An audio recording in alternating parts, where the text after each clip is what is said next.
Bonjour! Alors, nous allons maintenant ajouter notre petit nouveau, notre module le plus récent dans Moodle, c'est-à-dire le module questionnaire. Alors, le questionnaire vient seulement répondre aux besoins de plusieurs enseignants qui se plaignaient à raison du manque de flexibilité du sondage ainsi que de la consultation.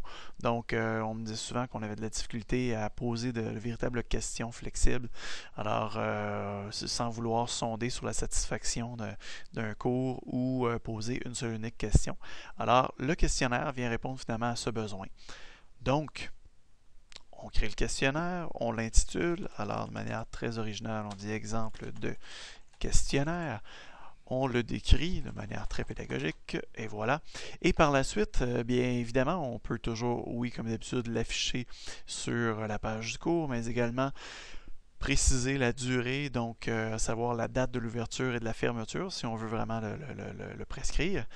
Également, on peut paramétrer les options des réponses et du contenu. Donc, au niveau des réponses, on peut décider savoir est-ce que l'étudiant peut répondre d'un nombre illimité de fois à ce questionnaire-là. Est-ce qu'on le limite à une seule unique fois au total?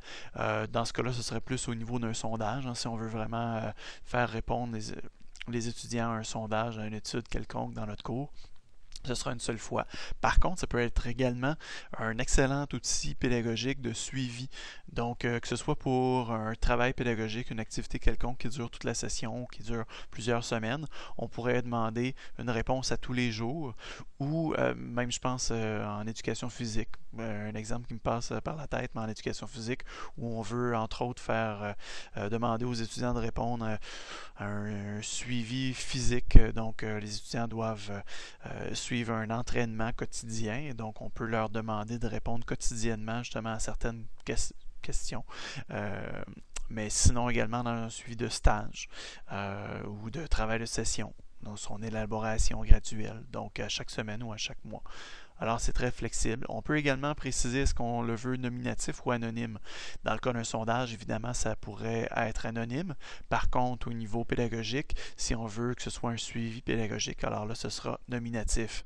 Est-ce qu'on veut que les étudiants puissent voir toutes les réponses, donc des autres, à savoir après avoir répondu au questionnaire, après la fermeture du questionnaire ou toujours.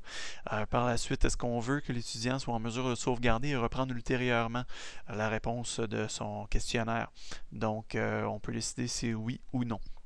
Est-ce qu'on veut également autoriser les questions à branchement conditionnel, qu'on appelle finalement les questions bébés? Alors, où finalement on pourra subdiviser ou préciser une question lors d'une réponse quelconque. Alors, si oui, préciser, sinon on passe tout de suite à la suivante. Simple exemple banal comme ça.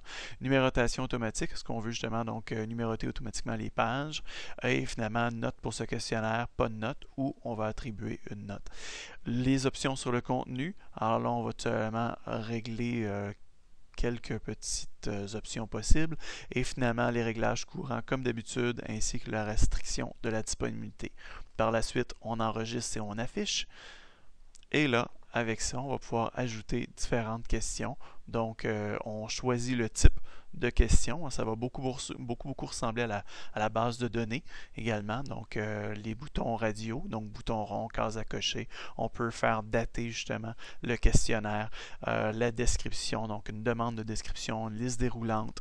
On peut demander des chiffres tout simplement, une question oui ou non, une question à texte court, une question à texte long ou encore là, une échelle de Likert. Donc, vous choisissez, vous gérez les questions, etc. Donc, dans l'ordre que vous voulez. Et voilà qui est ça. Donc, une fois que vous créez votre question, vous l'intitulez tout simplement, vous allez dire, bon bien, question d'échelle. Et voilà. Et là, réponse obligatoire, qu'est-ce qu'il y en est? Le nombre d'items sur l'échelle, le texte dans l'échelle, etc. Et là, on va pouvoir enregistrer ou non le tout.